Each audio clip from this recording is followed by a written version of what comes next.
We probably locked eyes for maybe 3 seconds, and that was enough for me to just be completely scared out of my mind. Obeyed too? We have similar reports in Russia. I must have watched it for about, a minute and a half. A large something. I couldn't explain what it was. And that's when I saw the face peek out from behind the tree at me. But ancient Native Americans have been recounting sightings for cities. Sightings of creatures all the creek. They ran into this people that they call the creek mill. Since the late 1950s, local and national newspapers have recounted eyewitness reports of 6 to 8 foot tall, hairy, man-like creatures roaming the mountains of Humboldt County in Northern California.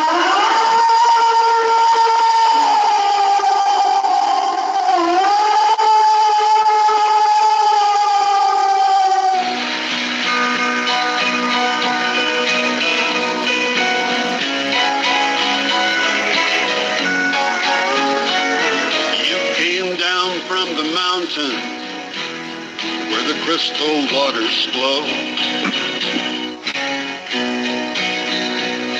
No reason to consider company might show. But destiny would find you where you walked across the sand. Leave a world divided. Did Roger film a Bigfoot or man? Where are you now, Patty? Well, welcome, folks. It's that time once again for the Friday evening Bigfoot Radio. And now for the Bigfoot research teams from across the country. Welcome, everyone. How is everyone doing tonight? Well, how everybody's doing tonight, I guess they're okay. Northern part of the United States is nice and cool. Where Chris's live, it's nice and cool. Where Mary... Speak for yourself. Yeah, okay. What's temperature where you're at there, Chris? Is it in the 100s yet? Yeah. Yeah, we're having some nice heat.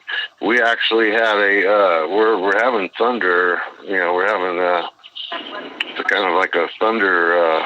We've been having some little bit of light thunder showers, and it's just hot, man. It feels like we're in Florida or something during monsoon or something. It's hot and it's humid. Well, let me tell you something. The weather here ain't no pretty schedule. Here it's 119 degrees, and get this, our humidity is only. Our humidity here is only 8%. Dry as a bone. Oh yeah, but you're only 8% human. It's 8% humidity, and yesterday was 124 degrees. Whew. Hey, Giant. Are you trying to say that you're 8% human or Chris is 8% human? Maybe both of us. I don't know at this point. Well, when I come out there, I guess I'll be 8% too. So, okay. Well, between the three of us, we'll be 24%. Anyhow, we had a discussion last week on Patty, on everybody, saying that the picture was fake, or the motion picture, or the movie of it was fake, and we all don't tried. Don't say everybody, because that includes me. Yeah, that doesn't include me anyhow, because I still say it's real. And I mean, you can't make breasts bounce up and down back in 1967 because we didn't have that technology then. Mm-hmm. So I have a special guest on tonight, and his name is Mitchell Townsend. Okay, he is a military career. He served 12 years in your various U.S. Army Infantry Rifle Companies, appointed to the U.S. Army Infantry Officer School, finished his military career attached to the U.S. Army Special Forces as an instructor with 2 overseas deployments. academic degrees, international and presidential honors, scholar with bachelor's BA degree with University of Puget Sound in history, a master degree MA from Pepperdine University School of Education, psychology and education research, and second master degree MA from Gonzaga's University. I couldn't pronounce that one. Anyhow, I noticed. School of Professional Studies and attended doctoral studies at the University of Calgary's Facility of Education Research with a combined GPA of 3.95. Wow. Yeah. And Really? he has designed and instructed the first 4 Bigfoot college-level courses in history from 2013 CSI Bigfoot, 2014 Bigfoot Solved, 2017 The Old Ones, 2018 Bigfoot Solved Hybrid, now get me if I'm pronouncing this right, hominin or something like that. Conferences presented his research at 2015 Sasquatch Summit, 2016 69th Annual. Oh man, it's enough just to go on. Man, I tell you, I got a question. Why the hell would he quit the service at 12 years? He only had 8 years to go before he got a partial retirement. You'd have to ask. You'd have to ask him that. Yeah, I know. But there again, I'm glad he did what he did because it sounds like he's serious into the Bigfoot thing. He does forensic dental impressions research, which is available on Amazon, and his collection of the scientific research papers he has written and published upon the subject. Please welcome Michael and Townseed to our show tonight. You there, Michael? I'm here. Thank you very much for the introduction, and I get that a lot. It's Mitchell. Okay, Mitchell Townsend. Yeah, that's no problem. Yeah. I get that a lot. So, by the way, I left the military because I had medical injuries and wasn't able to continue. So they medicaled me out. Yeah, I sometimes wonder why I quit after 6 years. Right. It was the infantry and last tours with the special forces was a little hard on the body. I hear you, brother. I hear you. So even though our show says from from 7 o'clock to 8:30, this show could go a little bit over. So that's okay with us. Why. That's okay with us. I wonder why. Anyhow, Michael, please tell everybody what you did. Mitchell. Excuse me, Mitchell, please tell everybody what you did and how you got to the point where you're at today, and I'm going to give you the floor. Okay, so feel free to interrupt me at any time. What I'm going to do tonight is just give you a little background on how I got involved in cryptozoological research. That's not my specialty. I'm a learning sciences scholar and design interactive classrooms and teach my own research at the college level.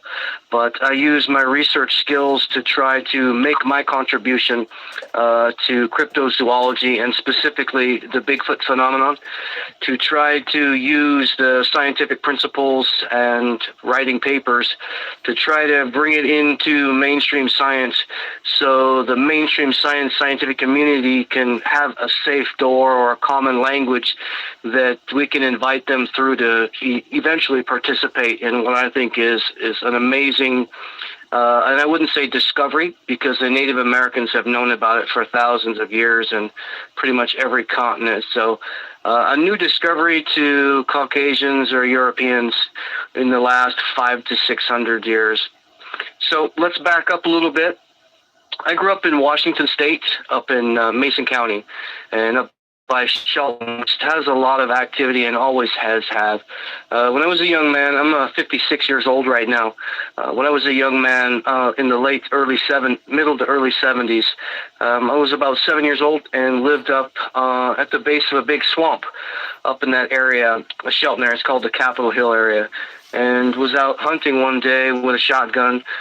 We carried pistols and rifles around much earlier at that time because we didn't end up shooting each other. We didn't have a lot of gangs and such. So we was just out in the forest and shooting some target shots with a shotgun. And I just got a really bad feeling all of a sudden, and the forest went quiet. And I knew that the hair on my neck stood straight up. And I knew that there was some kind of predator or apex predator just right on me, but I couldn't see anything. And so, being just a young man, very young man, like I said, I was petrified and crawled out in the middle of a sunken structure out in this swamp, so I could get a clear line of sight of whatever that I felt had been stalking me. And again, it was just a terrible feeling of dread. And the forest was just quiet as a tomb. And I sat on that sunken structure for probably 5 or 6 hours, just kind of shaken. And finally, it started to get a little dark, and I was probably a couple miles from the back part of our house.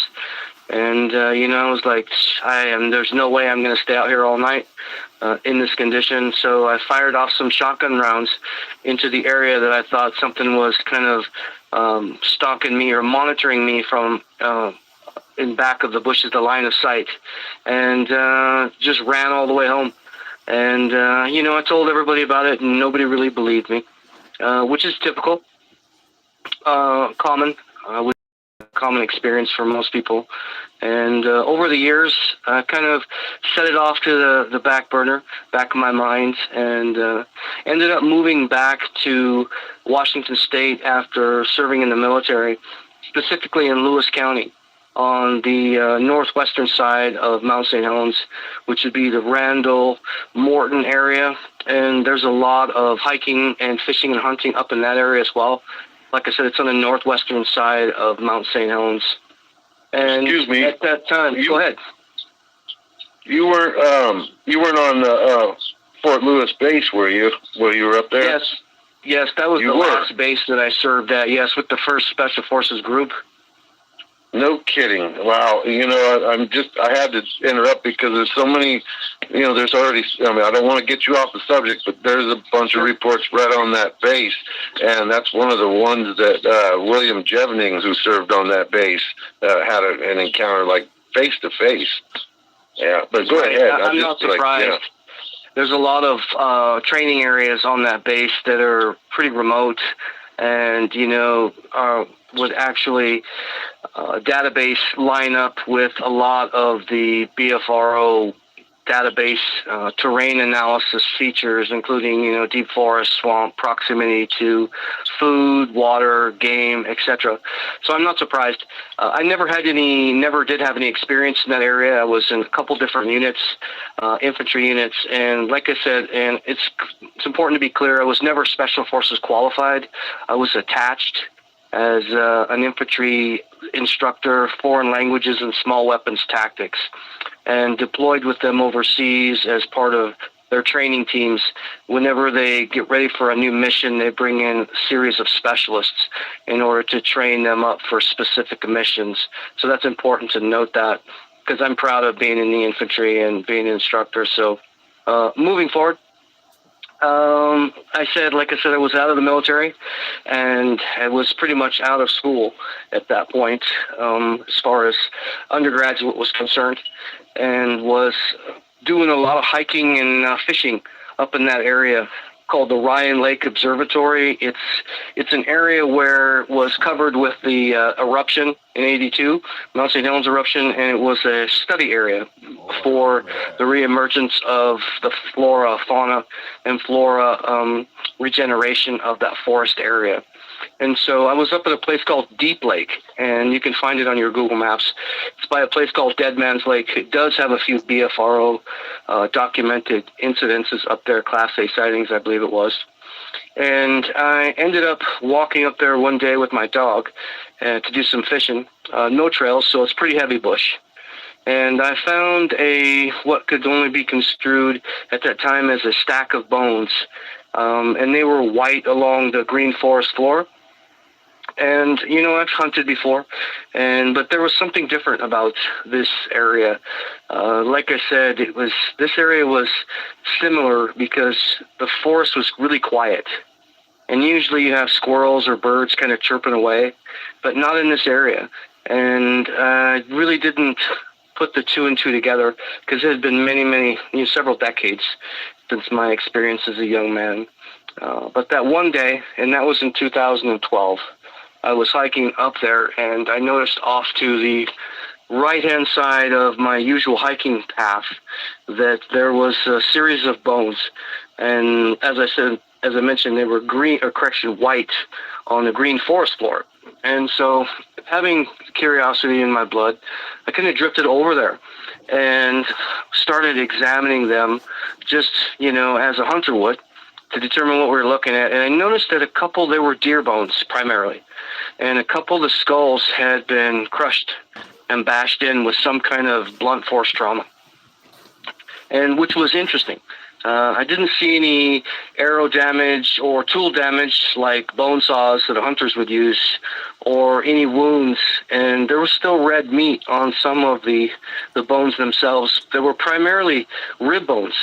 There were some areas that looked like they had been broken off the spinal column rather than chewed off.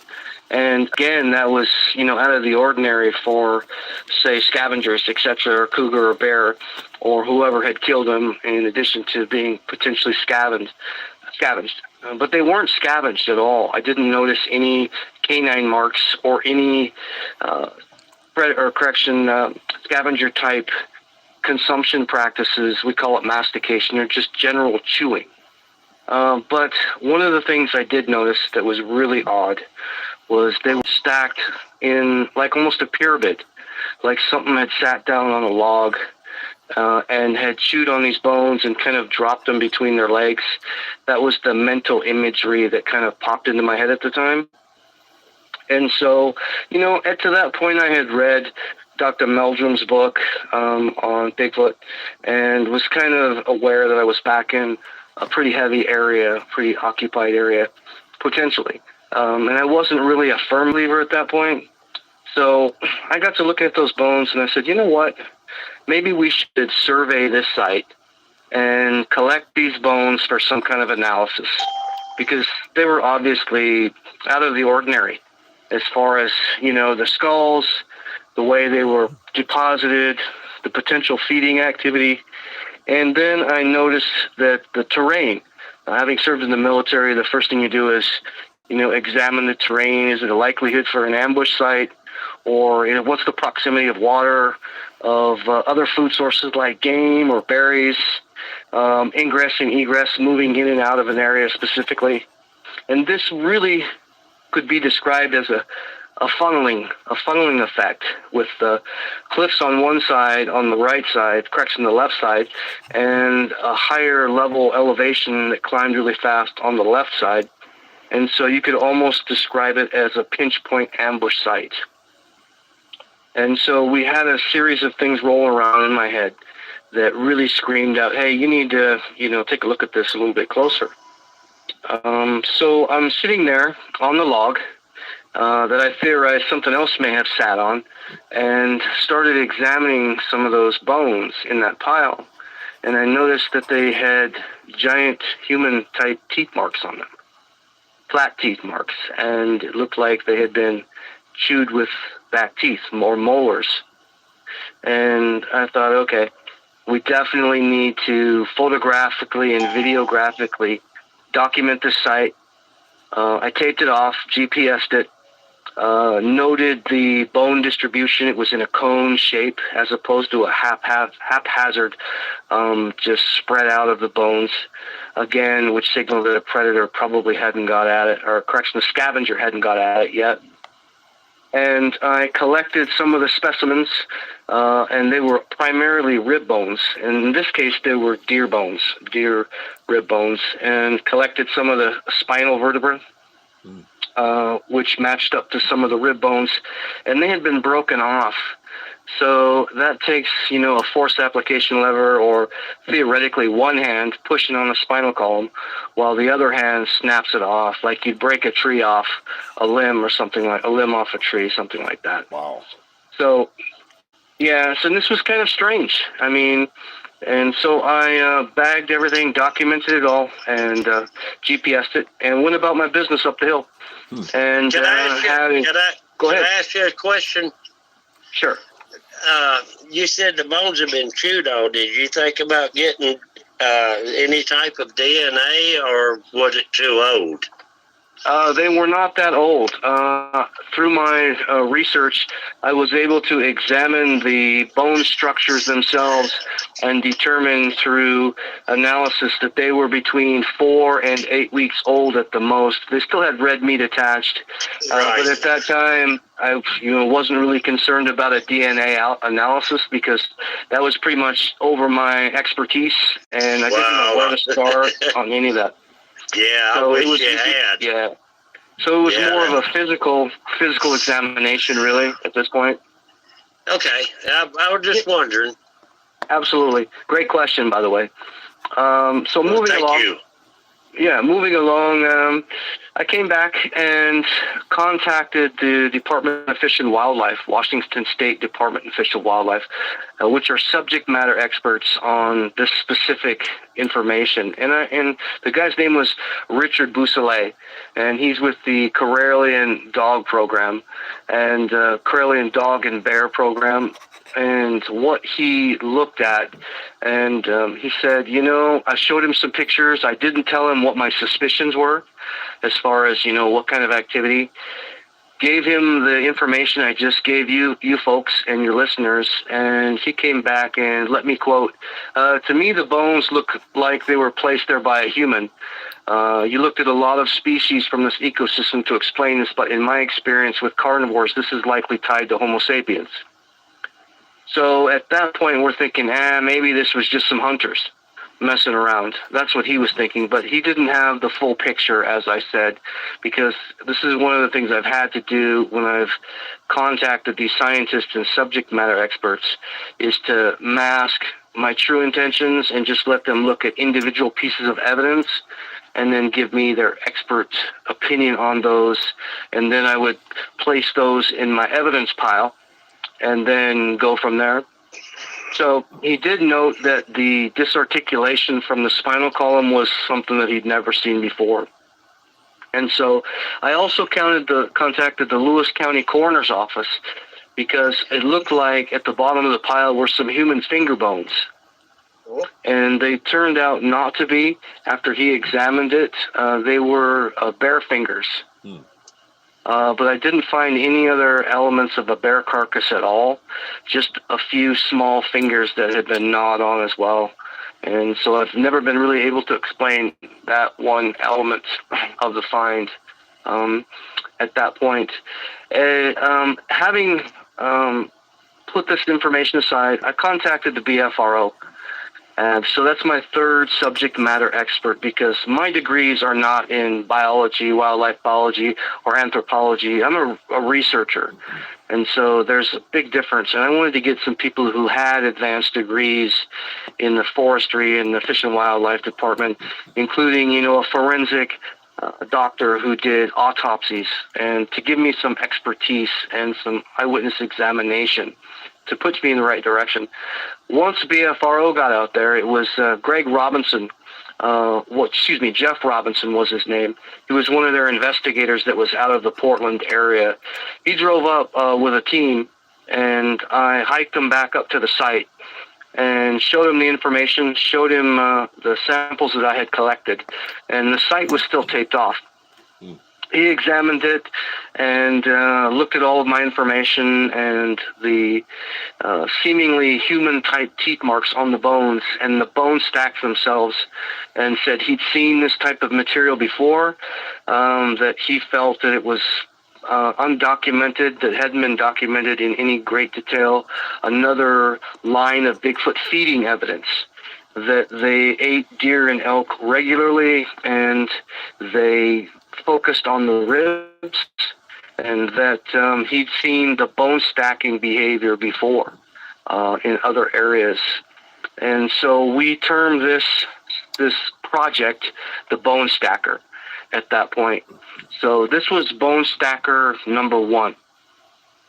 And I pretty much looked at all the information and set it aside at that point, and delved into as much Bigfoot information as I could with Jeff's help, Jeff Robinson from the BFRO, and designed the first Bigfoot class in 2013 and 2014 called CSI Bigfoot, and I taught that at Centralia College in Centralia and Lower Columbia College in Longview, Washington.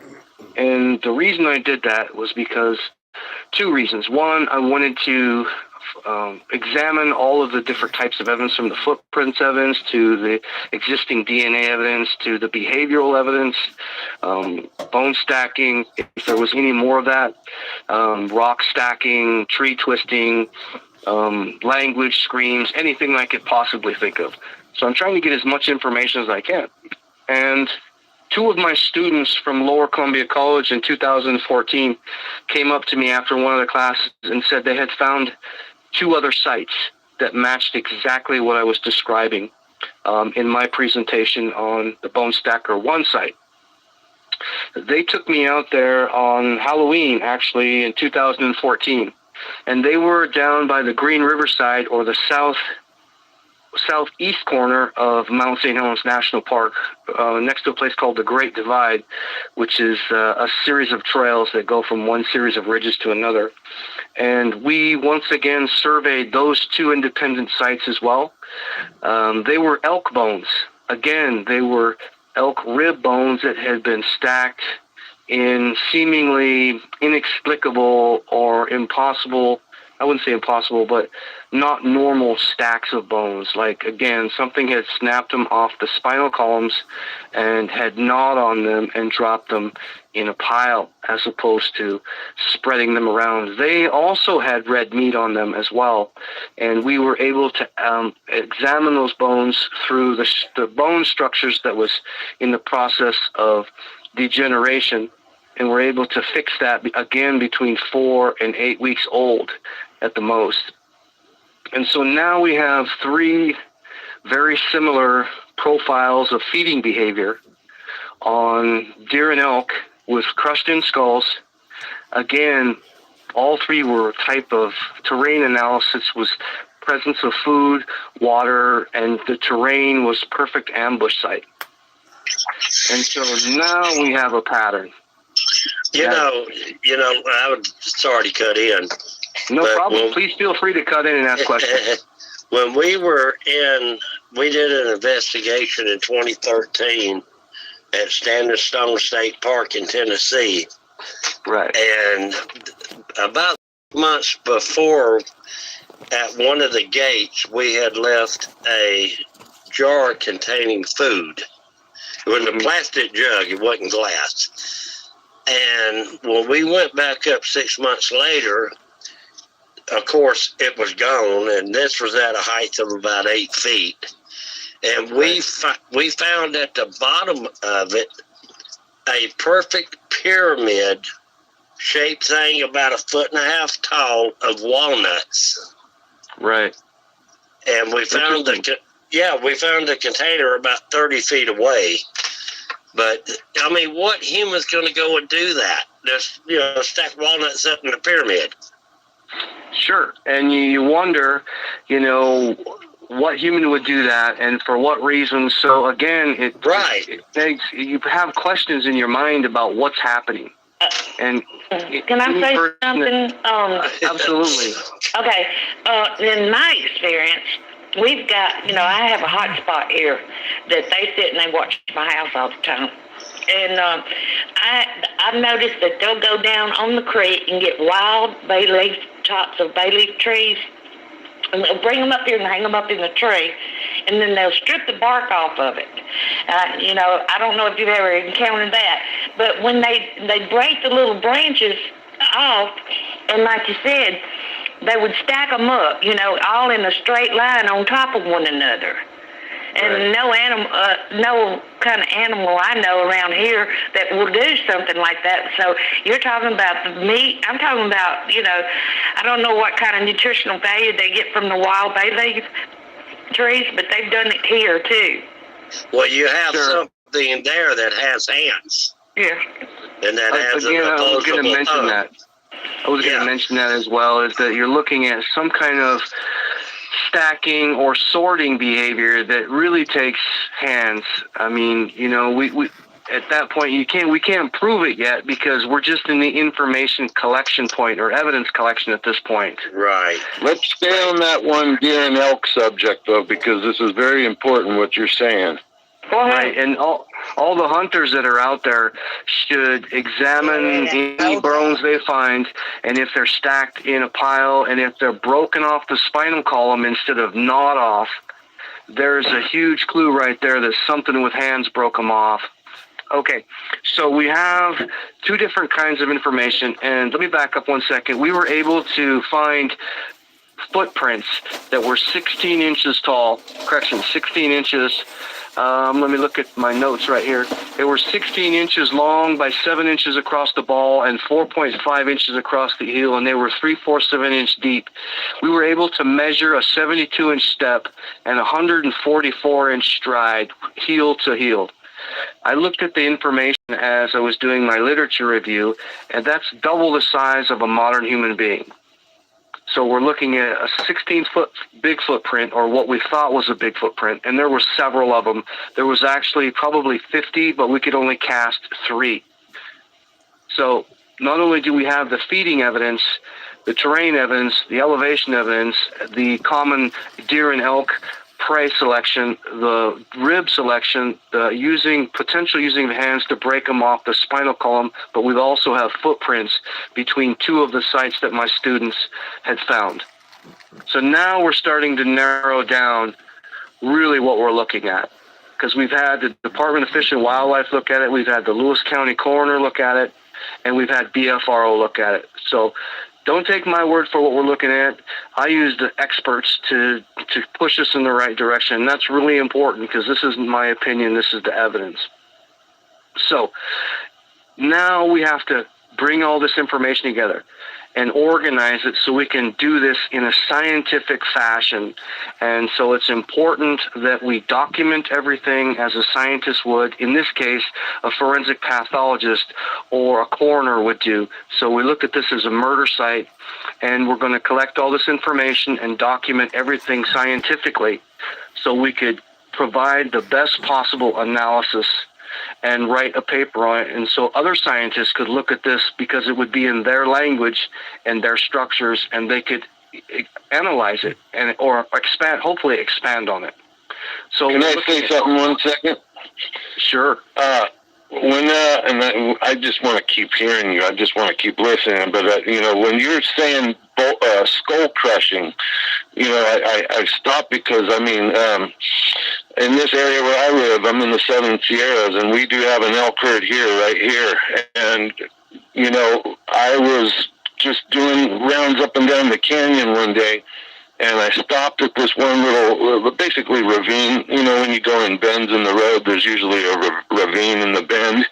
So I was going into the ravine area, and I found this spot that made me back up. I kind of, the hair gets on the back of your neck immediately when you see it looked like somebody had their skull bashed on a rock very violently. And there was just this, and there's granite. It's all granite where I'm at, and there's pine and oaks.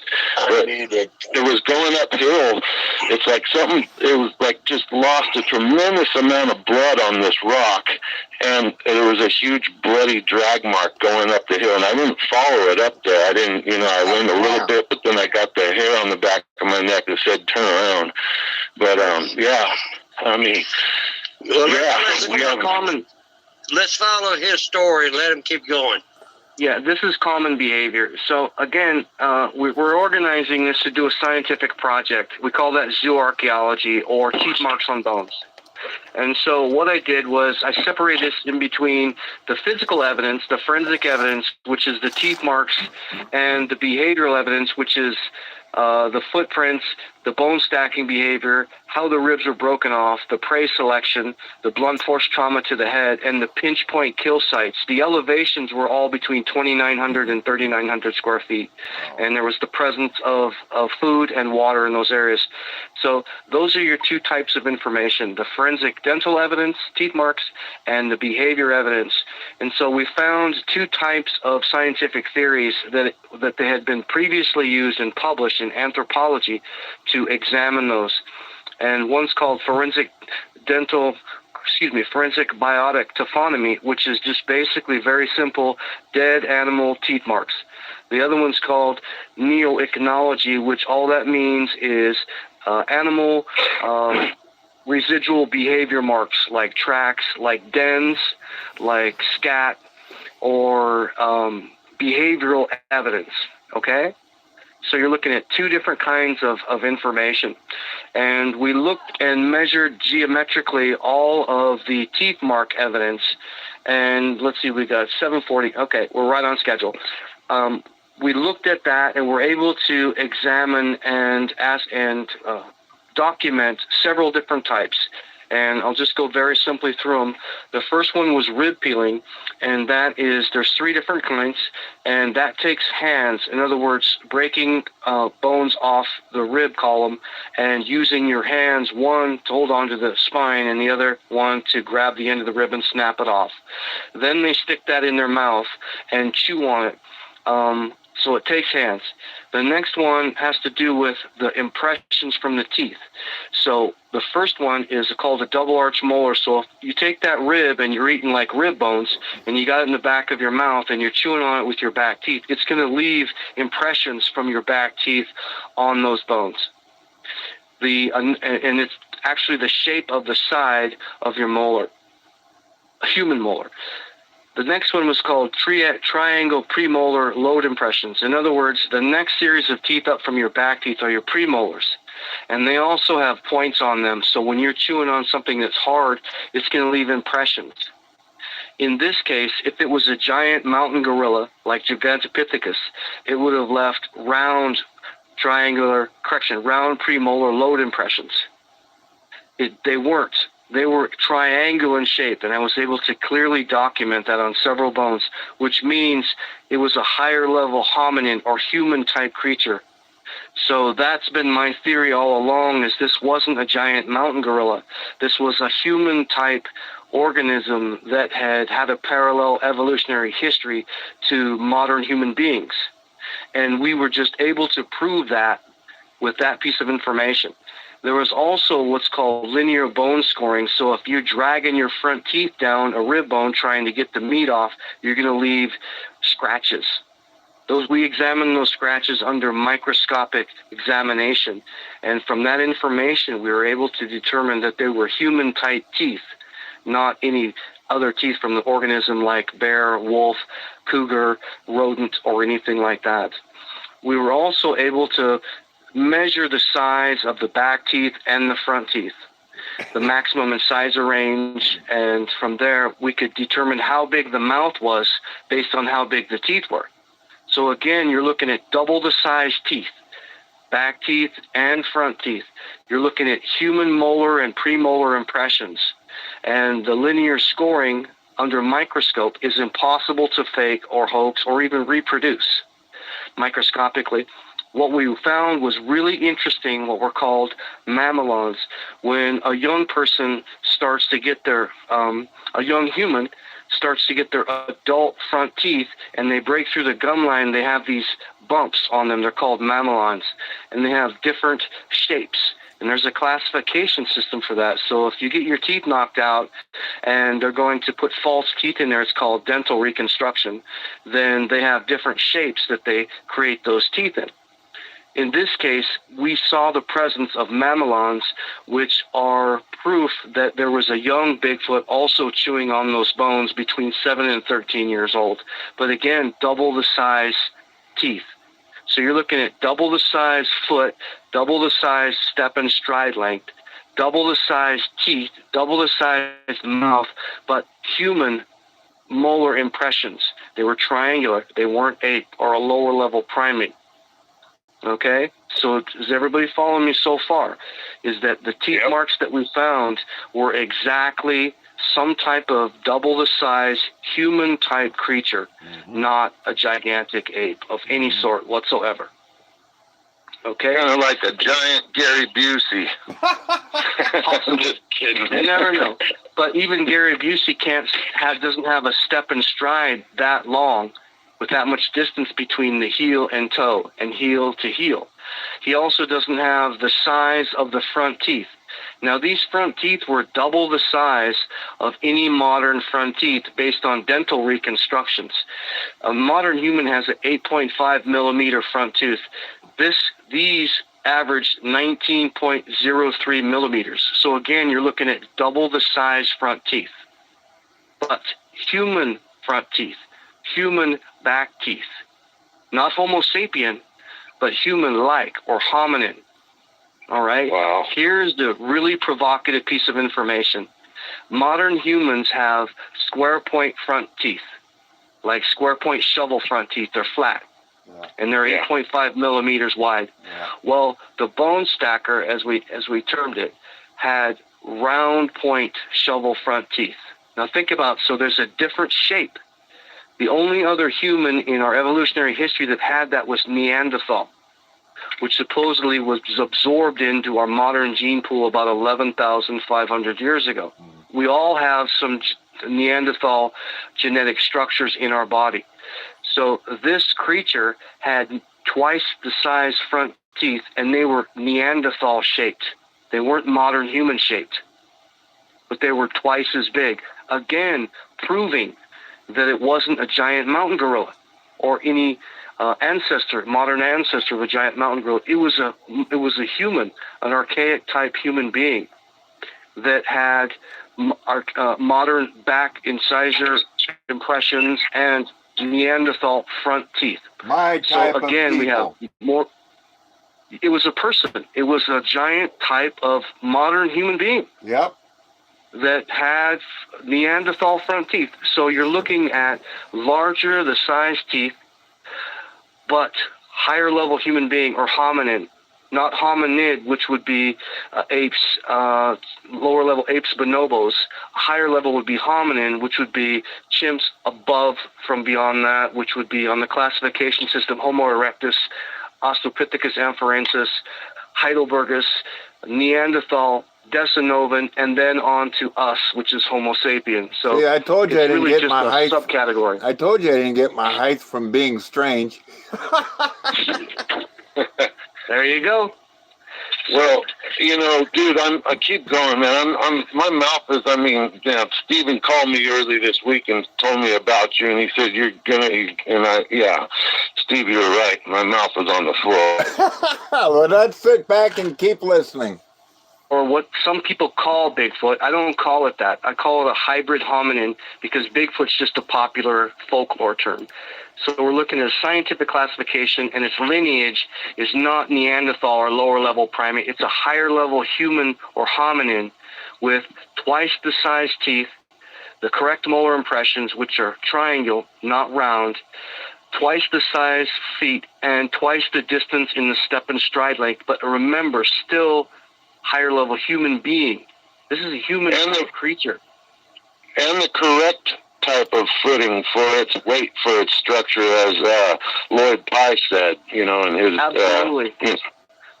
Absolutely. And if you look at the second toe, not the main toe, but the second toe, it's elongated past the main toe. That's called Morton's foot. And you see that on 99% of all of the prints covered around the world. That's another quintessential or very specific hominin characteristics. Other lower level primates don't have that. It's a genetic defect in the Homo sapien line. So you're looking at the evidence of human or Homo hominin, hybrid hominin, in the footprints and the teeth marks. And when I went back and checked the science that had already been published, everything that I just mentioned to you lined up characteristic for characteristic with primitive human beings and even modern hunter-gatherer societies in Africa and in South America. The teeth, the behaviors, the type of foot structures, the prey selection, the chewing on deer and elk bones or hoof creatures, we call them cervidae, the rib disarticulation or the snapping of the ribs off with two hands, and the ambush pinch point kill sites. So you're looking at over 17 pieces of independent information that line up exactly with not only hybrid hominin, but modern hunter-gatherer societies. I contacted the Stanford University. Dr. Craig Sanford is his name. He's the premier primatologist in the world right now. He had just gone back from Tanzania, and I asked him if apes did any bone stacking whatsoever, and he said no. And he confirmed the back teeth, the carnosoids, and also the front teeth structures. And so, again, you have category for category that lined up exactly correctly and was also already examined in world-class anthropological science. Okay? So is everybody with me so far? Oh, yeah. Yeah, I'm with you. There's Okay. no way that this could be an ape. Nope. There's no possible way. No. Right. Apes don't have mamelons either, which is, as I mentioned, breaking through the gum line on modern children, which are 7 to 13 years old. Okay, well, let's And give. so with Let's the- give. I was telling everybody last week that I had watched a video that they had sent vocalizations to. It was the Sierra sounds. Right. I know on Moorhead. Yeah, and they found that there were vowels and nouns and stuff in that speech. And if Right. that's the case, that's not an ape. I do not believe it is. Just from the information I'm providing you, the specific creatures that at least three of them that were working these bones were not apes. They were a primitive type of human being, and I'll get to my theory exactly when they separated in just a second. That's so cool. I put together, Let's three have other Mitchell classes. go ahead and talk. Go ahead. I put together 3 other classes to try to get this information out and gave lectures at the 2015 Sasquatch Summit, the 2016 Sasquatch Summit, the International Bigfoot Conference in 2016. But I wanted to take it to the mainstream science. So I took this information and I presented it to a whole bunch of tribal and government anthropologists and zoo archaeologists in 2016 at the 69th Annual Anthropological Research Conference, which is an academic conference for doctoral level research.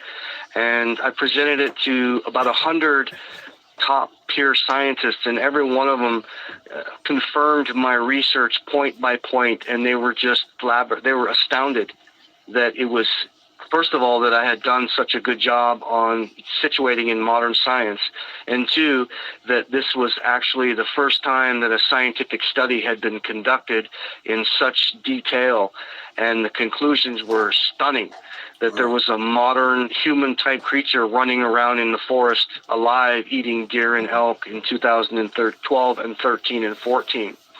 And so I wrote 3 scientific papers and published all of them, including the last one.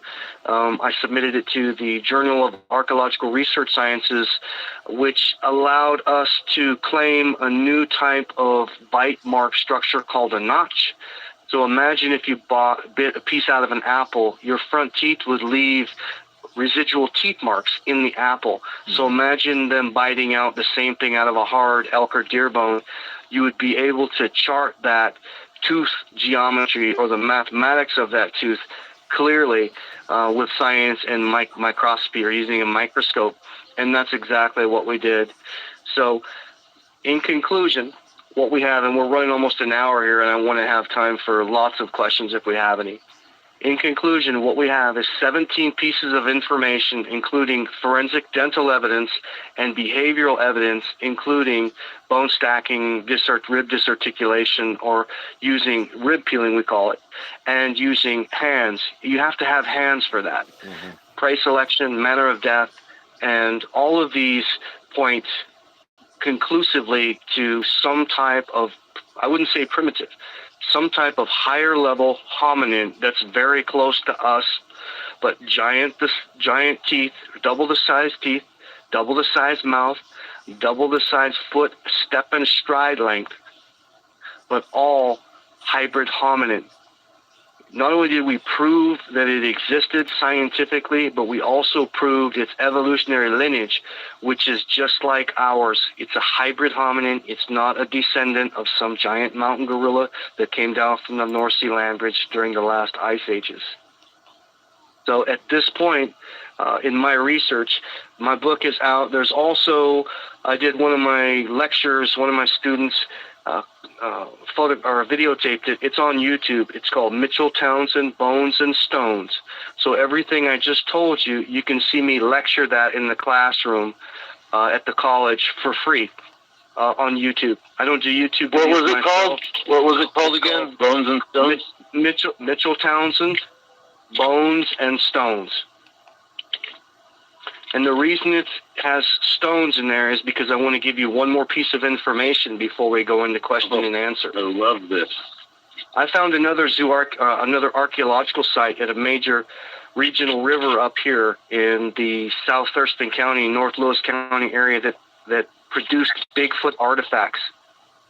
Yes, that's what I said. Bigfoot artifacts include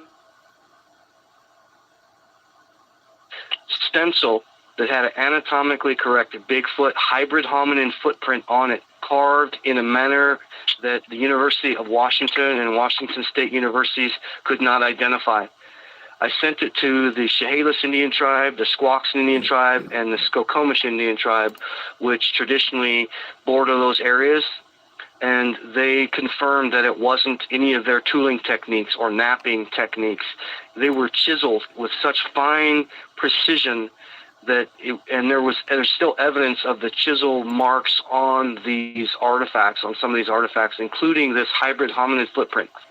If you scale this footprint up, and this is amazing, by a factor of 10, it measured 17 inches by 7.5 by 5 point at the heel, which gives us a 43% length to width ratio, which is 99% of all the Bigfoot prints have that ratio.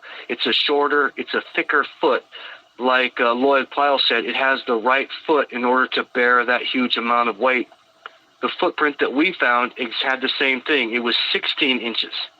And it had the same, it was 16 by 7 by 4.5. Again, 42 to 43% length to width ratio. A modern human being has a long distance running foot. As an adult. As a baby, we have shorter and wider feet with about a 41% length to width ratio. As we get older, our foot lengthens and narrows for the most part, statistically. Sure, there's some people with wider feet and flatter feet, but all in all, we have a long distance runner foot as opposed to what I call a mountain foot, which would be the 43% length to width ratio. So this stencil and the pictographic stones that came out of this archaeological site, we dated between 40 and 14,000 years old, based on the geography layer or the geology layer that we took them out of. I still have to do the pollen dating from microscopic materials that are in the soil and also carbon-14 on the burnt wood. But what we're looking at is the second to the last Mount Rainier eruption. And they were deposited in this area and covered up when the river shifted. Wow. And when it shifted back recently, about 20 years ago, it uncovered this artifact bed.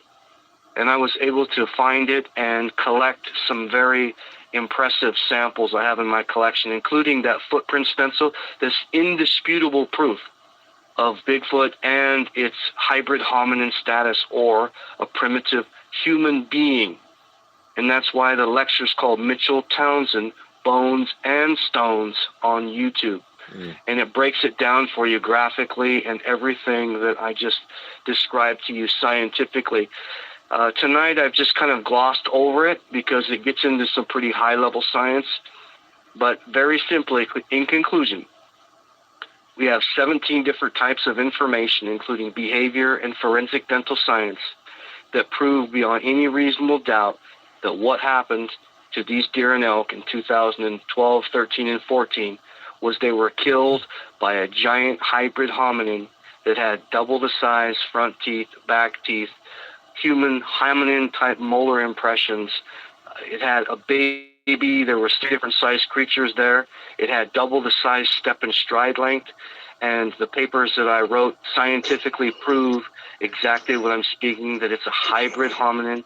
It was presented before 100 world-class PhDs in anthropology and zooarchaeology none of them disputed any of my findings in 17 different categories. I got a question for you. Absolutely. Do you agree with Melba Ketchum that it's a human hybrid? Because I think it is. Melba Ketchum was one of the first people to contact me regarding my research, and if you look at her website, I think I'm not sure of the name of it, it eludes from the top of my head, but she has one of my papers listed on her site. Her research lines up with mine in just different ways, and so yes, I concur with her assessment that we're looking at a hybrid hominin or a different evolutionary branch of human being or Homo sapien. I believe we had a common ancestor about 4.5 to 5.5 million years ago, and we split off from a common ancestor. We continued to evolve based on terrain pressure, environmental pressure, and our teeth evolved in size primarily based upon our different diets. This creature, this hybrid hominin, some people call it Sasquatch, some people call it Bigfoot. I call it the old ones because they've been around here for a long time. I call them the forest people. Forest people, primal people, however you want to call them, they are definitely people. Their structures, their biological structures were basically highly developed for their environments. They've never really had to evolve or adapt in any major way. Right. What we see with the front teeth being Neanderthal is when they originally split from our line, they were still close enough in their genetics to be able to interbreed with old versions or archaic fusions of human beings that ended up being Homo sapien, like Neanderthal, like Decinovan. And the teeth you see that I said they were shovel-shaped incisors that were Neanderthal teeth. That's a genetic snapshot of this interbreeding that had been going on for thousands, if not hundreds of thousands of years. The only other modern people that have this are Native Americans. Again, you're looking at a very tight relationship between Native Americans and this hybrid hominin up until when the Caucasians came to North America in about 1600. The majority of Native Americans had the same kind of shovel-shaped front teeth up until about the early 1900s, where their genetics had been watered down so much with interbreeding with European Americans that they began to take on the type of tooth structures that we have because they were diluted out. But this creature maintained that genetic snapshot from Neanderthal all the way up to 2012, 13, and 14. Right, and I've always said that, the Indians did not sit around a campfire and smoke peyote and make this stuff up. And it even goes back to, if you believe in the theory of evolution, I've always said this, where they say that there is a missing link. Who's to say that it wasn't a Bigfoot that branched off and came to modern times as we progressed? It didn't. I think you're. Let me give one thought on that, and then the next person can ask a question. I believe you're right. I don't believe in evolution. I don't think there's enough evidence for it, or chimps and apes right now could speak, because they stopped evolving all of a sudden. It just doesn't work like that. Or dogs, cats could breathe underwater. There's no, genetics has bookends. They can only evolve theoretically so far. And then there's a limitation, whether it be environmental or terreological. And so we don't see that, or you would see higher level intelligence in the lower level primates. They would have continued in that line, and they haven't. So I don't believe in evolution. The scientific evidence does not support it. I don't believe that there is a missing link. I believe that there's something else that happened, and I call that adaptation. We adapted as we had environmental and nutritional pressures. They were perfect in their environment already. However, I do believe through interbreeding with archaic versions of human beings, they've developed advanced intelligence, a language structure, and cultural practices. For example, in order to make complex languages, you need what's called a hyoid bone in your throat. Apes and chimps don't have that. They would have, evolutionary, if it was true, they would have developed that. Human beings have that, but they couldn't have got it from apes or chimps. So where did it come from? Good question, huh? It is. And we already know the Bigfoots do have a language. We just don't understand it. But there again, if we caught one, if we're ever that lucky, I don't think we will, then they could teach it our language. That's why I've always said... Because it does pick up on our language from people in the woods that they watch and listen to. Right. And they've been doing it for hundreds of years. Correct. I believe that if you look at... Go ahead. I'm going to need to talk to you quite a bit more after this show. Sure. There's a lot more. Our research, everything that you've said, your theory backs up my theory. I mean, because I'm in the Southern Sierra, we're on the Pacific, we're in that Pacific chain. Your research is going to be identical with what I'm dealing with. I'm speechless right now. Yeah, I don't know I'm pacing back and forth. It's like, remember Louis De Palma in Taxi when he had to say something and he was sitting in that cage in Taxi? I'm pacing back and forth, just waiting for. Oh my God! In other words, you're so loud that you're pacing back and forth and your head's gonna explode. Oh yeah. I mean, right now, elk, pinch points, the stones, everything, is. Yeah, everything connects to itself. I mean, and everybody knows I've been doing this crap for 54 years, and I'm going to do it to the day that I die. Well, let's do something. I have my own theories of what's going on with them, and you, the guest, has this solidified them for me. Yep, exactly. We have the same thoughts. Yep. Now let's take a commercial break, and we'll be right back. Absolutely. My name is Raymond Ray. For years, I've been an investigator with the Bigfoot Field Researchers Organization. Through my research, I've learned that many tribes and cultures around the world have stories and legends of interactions with a large, hairy, man-like beast. These creatures have gone by many names, such as Kunehe, Skookum, Steyahama, and Sasquatch. In modern times, reports of encounters with these creatures continue to pour in from around the world. The Bigfoot Field Researchers Organization maintains the largest worldwide database of Bigfoot encounters. The moment a report comes into the website, a clock starts ticking. It starts counting down to the moment when the forces of Mother Nature remove all evidence of that encounter. I've assembled a team of researchers to immediately respond to these reports and investigate them before the evidence disappears. Our mission is to get to the locations, meet those witnesses, find that evidence, and still beat the clock. This is Mission Bigfoot. So we're here in Big Bear today, right here, literally 10 feet away from the area that Robert spent 5 months living here during his logging contract. The area where he heard screams at night and whistles that seemed to be beckoning him out of his tent. So we came down here to just kind of do a survey around the entire area and see what we can find during the daytime as we get ready for our night investigation. I think I saw Ron Bowles is on here. Ron Bowles, how's it going? There's Ron Bowles. What's up, Ron? What's up, boss man? Haven't met you in person. My name is Raymond Ray. But I have heard a lot about you from my buddy here, Matt Moneymaker. It's almost like if you're in the downtown in a human environment and somebody just drops a giant pine tree or even just something weird from the forest right in the middle of this concrete jungle, to us, that's going to stand out. Yeah.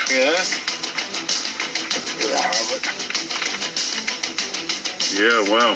Sir, now, how far away are we from where you found the track? I would say we're probably about a quarter mile south of where we found the track. All right, let's go check it out. Yes, sir. All right. This is also an area that has had frequent sightings in the past. They usually come about in 7-year cycles. Brings lots of water that create the greenery that you're seeing behind me, providing lots of food for smaller game and for deer, which we know are a food source for Sasquatch. Towards this way.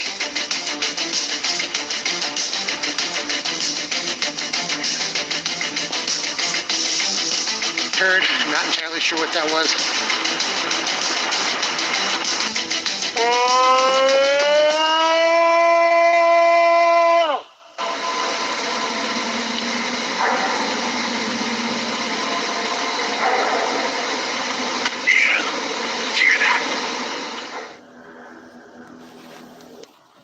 And we're back.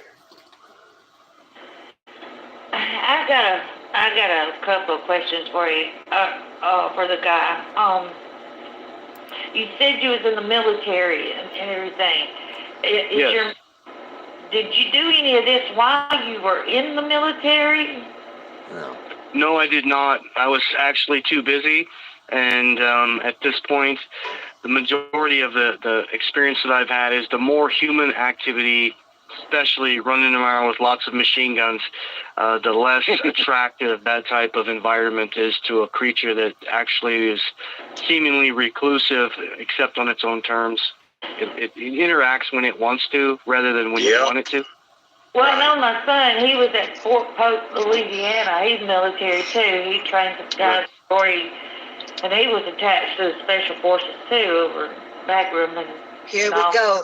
But what I was going to say is that, they said that they had a lot of activity there. I've noticed it's always been around the bases and everything. And he even said they had their special code word that don't go in this area.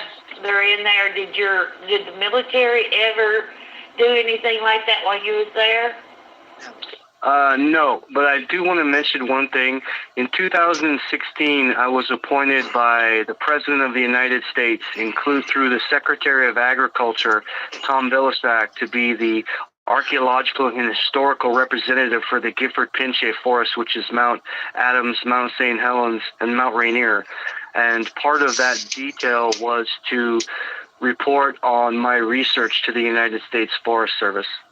Okay, so they are acknowledging it. Well, that's like when I was at Fort Stewart, Georgia. You're probably talking 50,000 acres of land that they have that, we did training drills and everything else on. And I was on the M60A1 Rice battle tank. And so we had our firing ranges and stuff. And I would bet you $100 to $1 that there was Bigfoots on that land. It wouldn't surprise me. I did some time at Fort Benning, Georgia myself, and there were rumors, but at that point we were so busy in training primarily. I was never stationed there. That's generally a training basis themselves. Right. I was stationed overseas in South Korea, and also my last tour was at Fort Lewis. I speak foreign languages, and that's one of the things that I was instructing special operations with was Korean language skills. Well, do me a favor, cuss Steven out in some other language than American. I can do that. Than English. I got to ask you, from what you just said, I want to get back on the elk and back on the deer and the tooth and everything.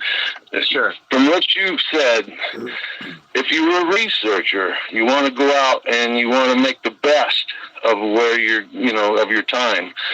Right. Good place to start would be near an elk herd, right? Absolutely. Near a deer herd. That's not necessarily true, though.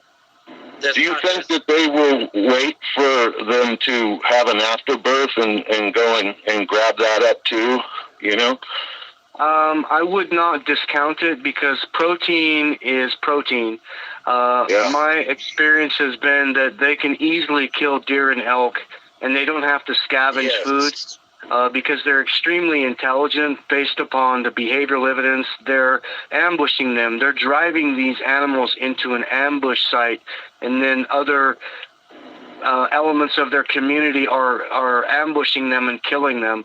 And my other research has proven that they're omnivores. They eat beaver, they'll eat deer, they'll eat dog, they'll eat anything, or including berries, honey, huckleberries, blackberries, anything that they need to survive, just like us. Now, if you think about Native Americans, I have a theory that they used to follow Native Americans around to their different food collection sites at different times of the year, whether it be deer and elk hunting, salmon in the fall, berries in the summertime, and there's a scientific whole study of that. Nuts, beavers, and they move around at different to mimic the Native American food collection strategies. Well, I'm glad you said what you said, because what you said is basically what I've been telling people that ask me. And it took 2 years to compile all of this evidence. You know, I moved to the Southern Sierras 2 years ago and started compiling evidence, you know, with footprints that I was finding. And the areas that I'd find them, like when I first got here, footprints, juvenile, in the Audubon Society where the bird sanctuary is. I couldn't for the life of me think about what they were doing in there. And a whole year went by. Then I get gigantic footprints, 17 inches, 9 inches wide, 4.5 inches deep in the sandbar. I stand at 210 pounds. I put all my weight on one foot. I get about ½ inch, 3/4 at best. Whatever was in that 17-inch footprint had to weigh about 1,000 pounds. It was not alone.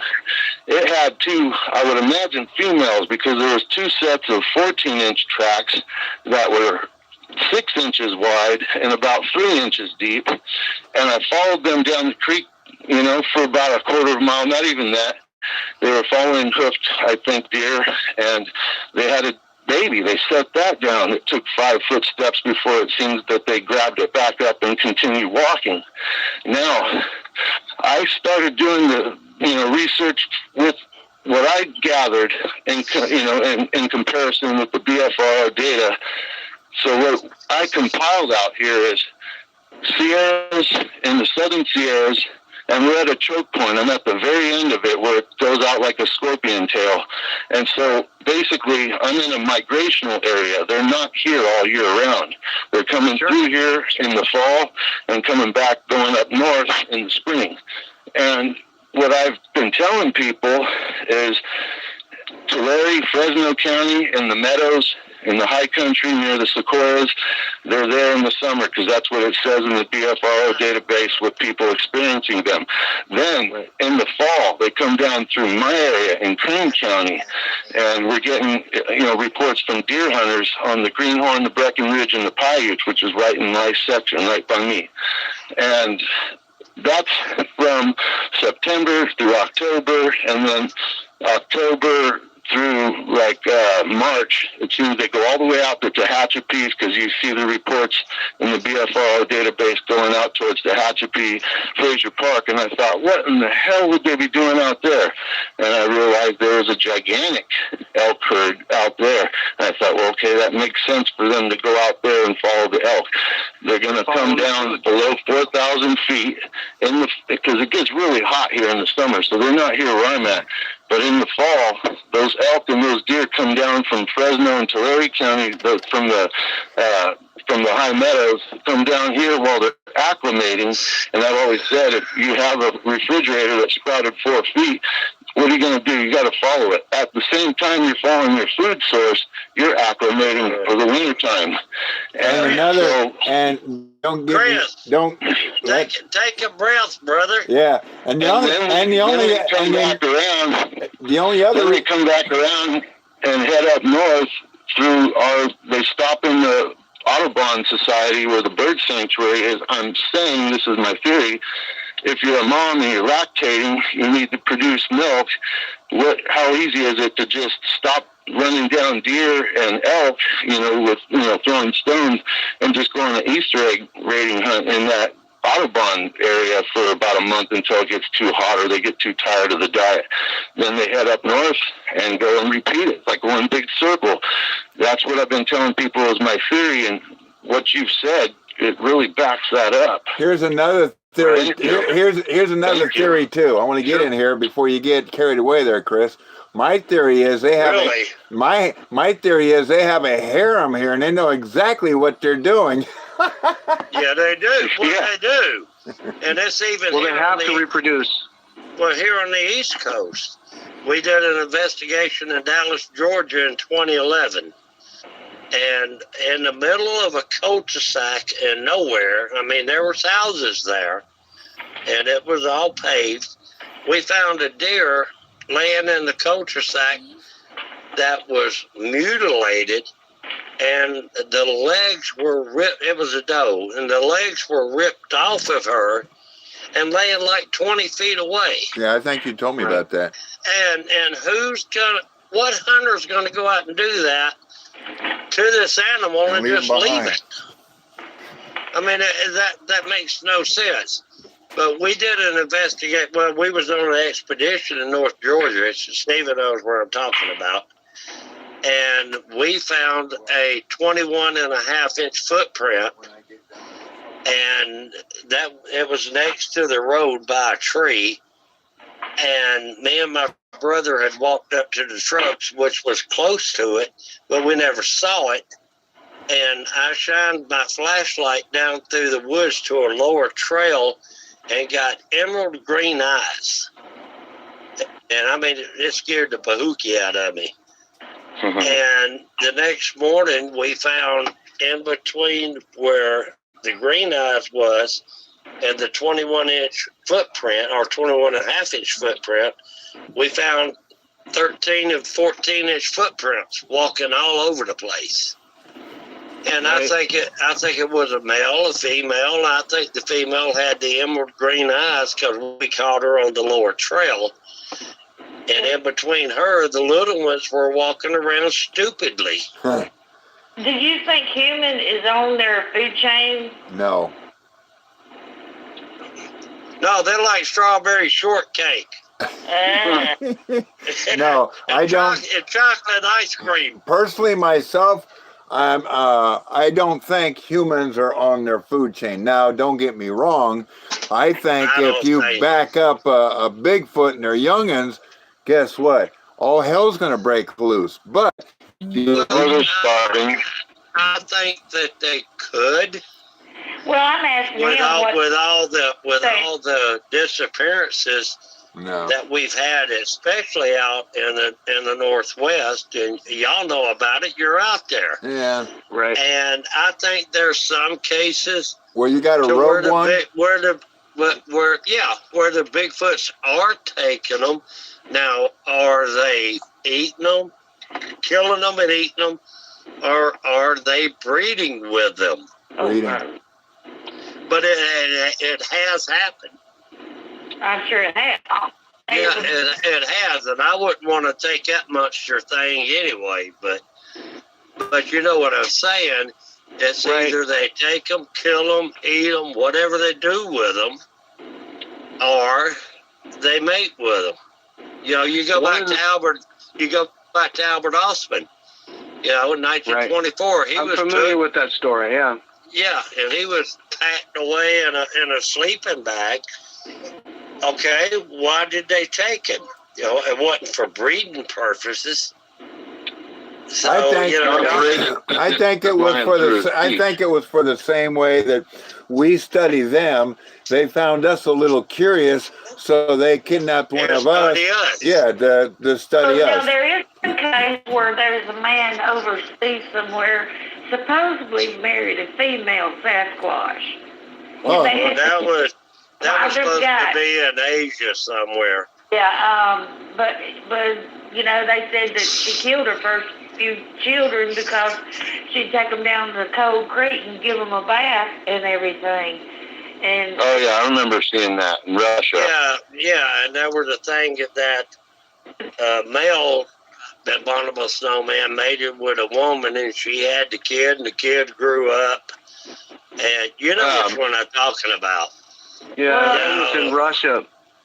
Now, was let me it- give was you guys it the true? formula. When you have a footprint, say your footprint is 16 inches, okay, there's a formula that you can use to calculate their height.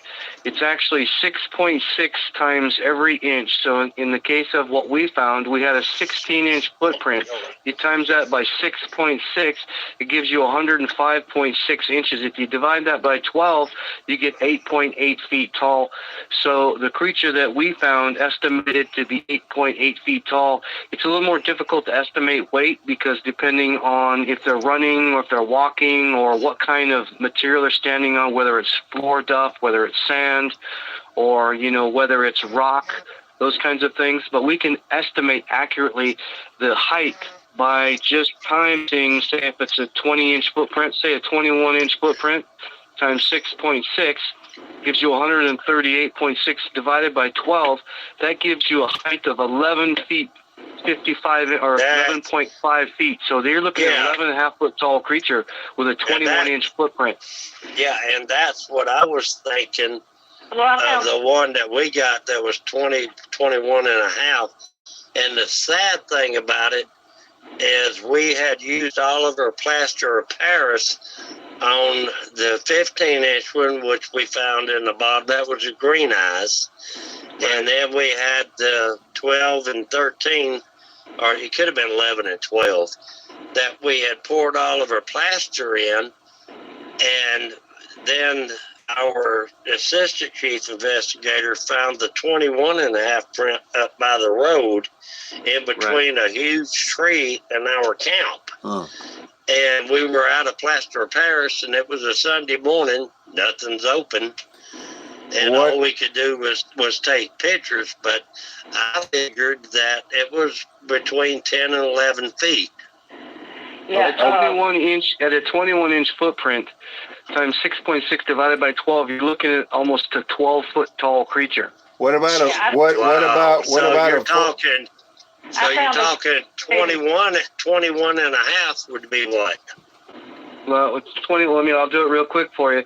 21.5 times 6.6 equals 141.9 divided by 12, which in a foot is almost a 12-foot tall creature, or 11.82 feet tall. Yeah, I found a 20 print What about here by my house. I showed it to Cliff, and he said, "Man," he said, "You got the real thing. You got to keep doing it." I want to ask you, David Ellis. You found I have talked to David Ellis. I have talked to David Ellis, and I want to tell you guys one thing is that at the top tiers of Bigfoot research, it's very, very competitive. Oh, yeah. I've shared the stage with Derek Randalls, Cliff Barrickman. I've co-keynoted with Dr. Meldrum, Dr. Bob Alley, Ron Moorhead. And I like a lot Moorhead. of these people, Russ Acord, some of these Hollywood guys. Yeah. And so we're not the best of friends. We're all rivals, so to speak. And so that's why a couple of years ago I just kind of stepped back from this a little bit. We understand that, don't we, Steve? Oh, yes, Yeah. we do. We have, I've already explained to him about TB. I'm not very good friends with him either, and he's right. This Bigfoot thing is like a competition thing with everybody. I'm not in it. I'm not in it to be a competition. I'm in it to prove to the world that they exist. That's it. Well, that's what I've always said. I might be set, and this is why I launched in 2009, trying to get all of these teams to come together and share their information. I might be sitting here on something on the East Coast that's not doing me any good, but it could be doing you good in California. Well, David Ellis does all my my vocals. But it's out for that damn dollar. They're out for that dollar. The glory of proving that they exist. Can you tell me a little bit more in detail about these pinch points? Right. Okay, so if you're looking at an analysis, if you didn't have a firearm, the important point is you need to get as close to you can to your prey in order to use what existing tools you have, whether it be a rock or a club, or in this case, their skulls were bashed in. It looked like a branch because they were right at the base of the snout where it met the eyes, where they came together. So it looked like was easily theorized that something was probably screaming and hollering and driving them down into this valley that was butted up against this cliff on one side and the river cliffs on the other side, until it was probably less than 50 yards across at the throat. And then large trees and then other creatures were down there behind the trees waiting for them to get close, where it can either grab them by the legs and break their legs so they can't move anymore, or they just hit them in the top of the head of the rock, or in this case it looked like a baseball bat that had smashed their skulls in, or a big limb. Yeah. Oh, no, I was going to say, I kind of got So in my area... Here we go. So in my area, I'm going to want to look for, like a gauntlet type of terrain. A funnel. A frontal terrain that has a dead end. I forgot what I was thinking. It doesn't have to have a dead end. It's just a pinch point where they have to run through something that directs them into a small space so they can get at them. And they do is they group hunt. They have to group hunt, where some of them drive them. It's like hunting tigers. You have to flush them out of the bush. If he had to shot his fucking mouth off. Yeah. Well, I'm here for as long as you guys want. Right. I'm here as long as you guys want to answer any questions you have, as long as it takes. So I'm here for the next hour if you guys want. Yeah. So, like, in the water, you're going to want to... What happened? Chris fell off.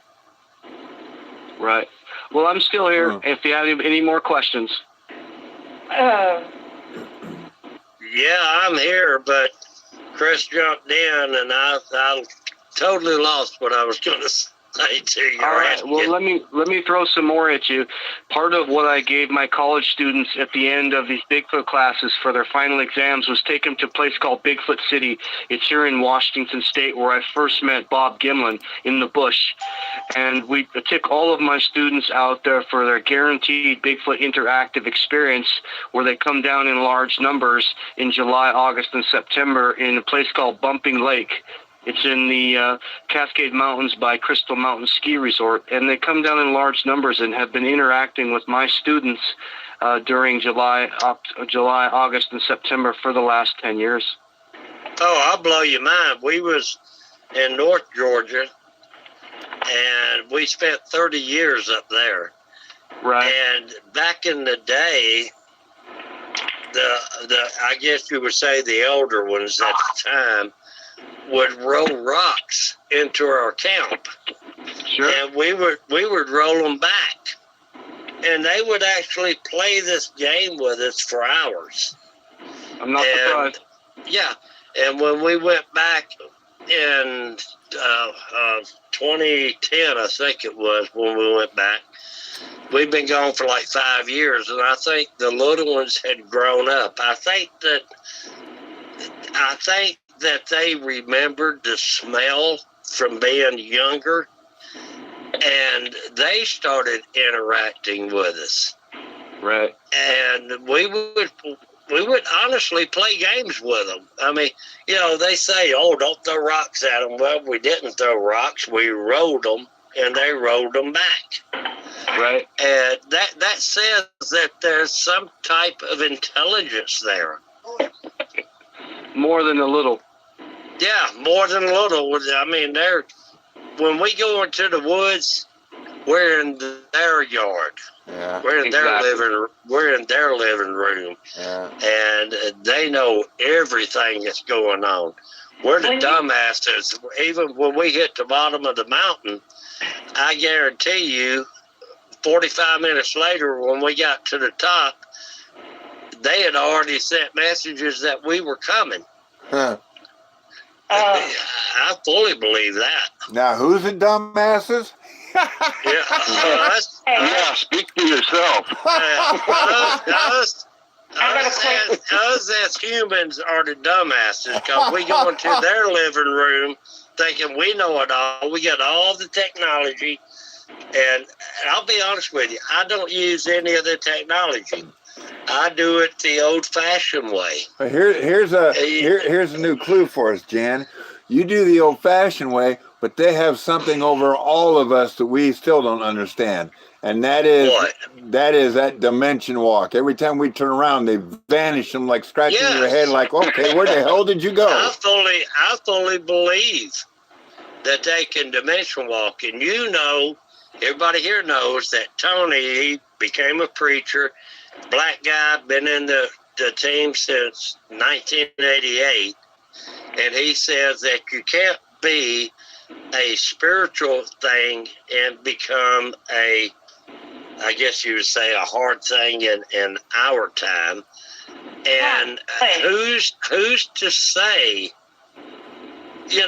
God can do what he wants to do. Oh yeah. And we don't have to know about it. And if he gave the Sasquatch Forest people, what you want to call them, I think they are a people, but he gave them that ability, then, there's nothing you can say. Yeah. And he wanted to argue with me that, no, that can't happen. Well, I've got cases from people we were around in North Georgia, other teams. The Enigma group was one of them that was here in Ocala. And they moved from a tree after watching one that went behind some brush. They went over there. He got the nerve to go around the brush and confront it. It wasn't there. And then they saw one walk away from the tree that they had just left. Huh. It's kind of that Arsenio Hall moment. Things that make you go, What's your stance on that, Mitchell? On the, going interdimensional. What if I told you I could prove it? Oh, you're screwed now. There you go. There you go, brother. I am all eyes and ears. Let's put it this way. Just put it this way. You just got Chris's mind open now. I've experienced one, and Matthew Johnson wanted me to come up to Bremerton, Washington, to his summit and speak about what I experienced, but I had a health problem. I couldn't get up there.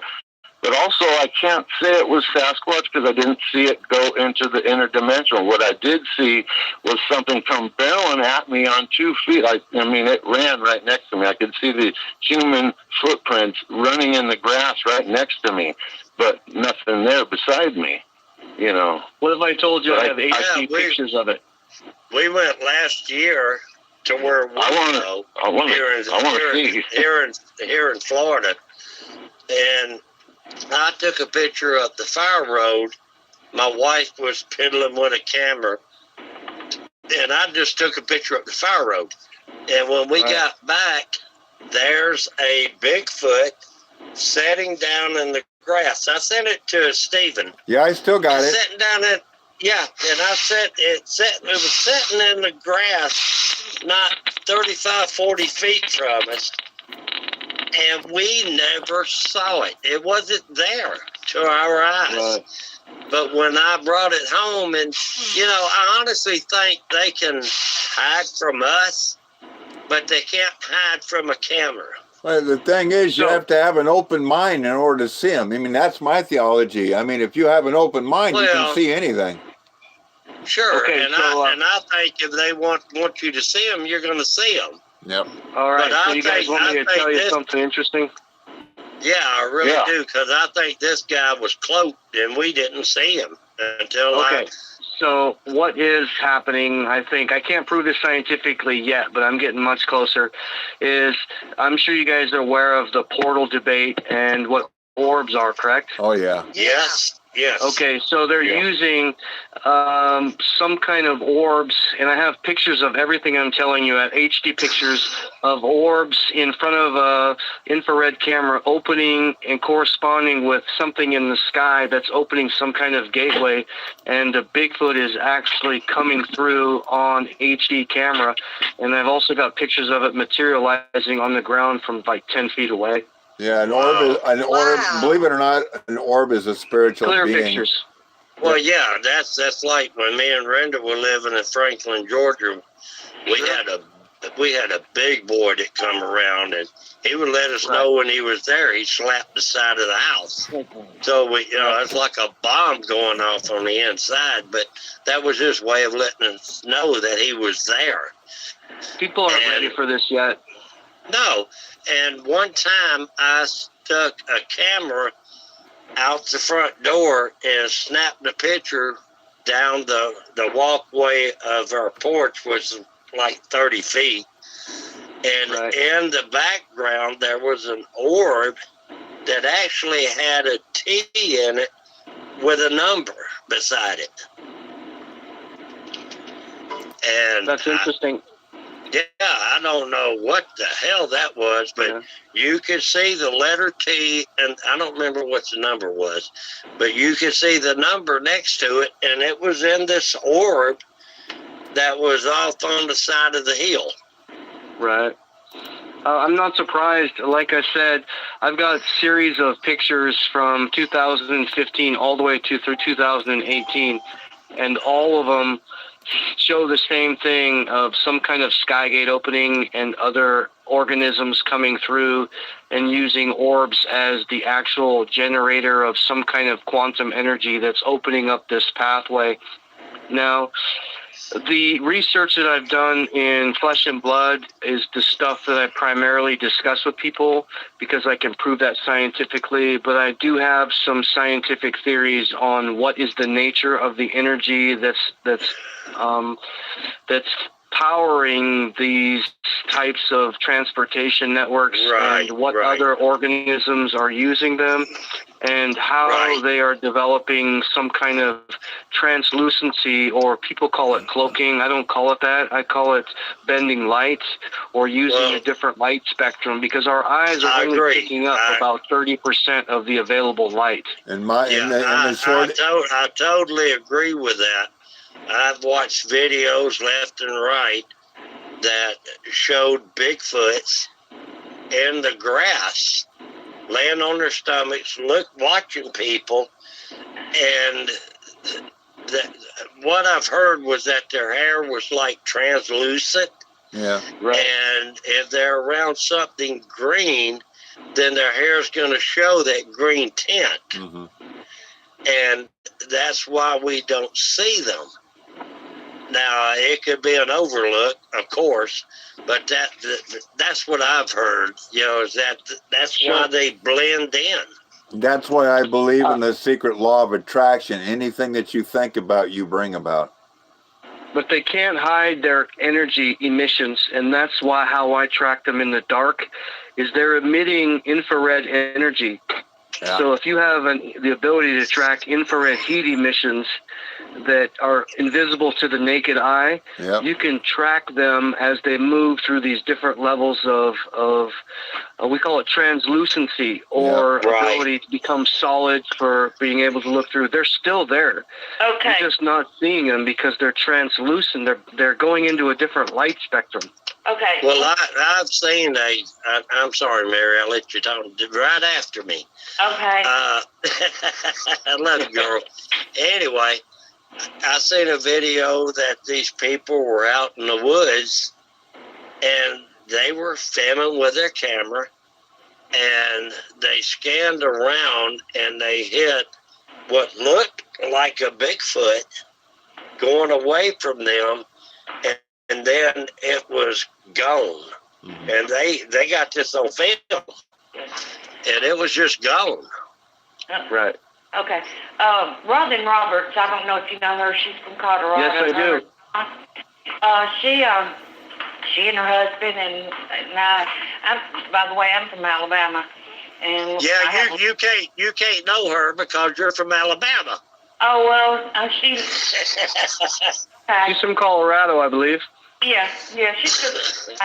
But what I'm saying is that they came and we went camping out here close to where I live, and that night, we decided we'd get up and stir around, and we walked down this old dirt path, old logging road, and I told them, I said, well, I know what'll attract them, and I started singing. and I just seen them real low, and then all of a sudden, all these eyes shines started popping up. And this is what I saw, and I thought it was really, really strange. I saw a huge Bigfoot out in, they were looking at it too, but they didn't see what I saw. What I saw, I could see the Bigfoot, but it was illuminated green. Like it was like a green aura around him, you know. And that's what I saw, and I thought, what? I mean, it was like this green light just shined from him. Yeah, well, I've always said that. I think that we all have an aura, well, and the Bigfoots can see them, and they know who's bad and who's good. Bigfoot like Santa Claus. But well, now, like I said, see anything like that? Like, I mean, I could see the entire Bigfoot, you know, from the waist up, and he was a pretty big guy. And I thought maybe it was moonlight coming through the woods or whatever, but it really blew my mind. I think honestly they can pop in and pop out when they want to. Yeah, yeah, it's like me and Rhonda. We was in Franklin, Georgia, where Sly was. That's what we named him, the one that slapped the house. And one day, Rhonda was in the kitchen washing dishes, and I was in the computer room. And she comes flying back there and says, "Why would there be a black family on the property?" Good. And we had like 5 acres. And it's like, no, there shouldn't be anybody on the property. And I didn't jump up and run there, but like 5 minutes later, I went and looked and didn't see anything. And I put her on the back porch and I said, "Tell me where to stop where they were when you seen them." And I went up there, and of course there was nothing, but there were footprints, and you could see where a little one was walking all over the place. And she told me it was a male, a female, and a small kid. You know, and that's just, it's baffling. And she had only been in Bigfoot research for like 12 years at the time. Did we lose our guest? He's being quiet. No, I'm here. I'm just listening. Oh, okay. He's listening to our stories. Okay. Well, Yes. what I was asking him, had he ever experienced anything like I had experienced that night? That illuminating glow, them glowing. Mine was at night. Listen. Go ahead, Mary. Correct. All right, go ahead, Mary. No. I was asking you that question. Yes, I have, and I have documented evidence of not only the orbs. I had several of them come down in my backyard at 4 o'clock in the morning, and I have pictures of this in HD infrared camera of 5 or 6 of them around my front porch, and an organism inside of one that's clearly visible holding its finger out towards me, and I reached my finger out because I couldn't see with my eye to where I thought it was, and something touched my finger. Whoa! Yeah, so... Not only that, I got another one for you. In 2000... Go ahead. No, I was going to say, so where do we go with the Bigfoot phenomenon? Is it a living, breathing human hybrid on this earth, or is it extraterrestrial in origin? Both. I wouldn't say it's extraterrestrial. I say it's a living, breathing, sentient human-type creature that has an advanced knowledge of natural energy transmission experience, technology, however you want to describe it. Which something is what that God I believe gave to it. I believe that each and every one of us human beings have the same ability. We just forgot how to use it. Yeah. Right. You and hit, I you hit it. understand that. You hit it on the mark. Well, yeah, I mean, it's proven fact. We only use 1/10 of our brain power. Yeah. So, Mitchell, I don't know where Stephen found you, but you are fascinating. I mean, fascinating. There is nobody more fascinating to date than Lloyd Pye in my book. Listening to you, you are the other Lloyd Pye I've been missing, and I apologize if you've been interrupted, but I've been just trying to hear. Oh my God, dude, just. Well, thank you so much. I'm 64 years old, and I've been doing this for 54 years.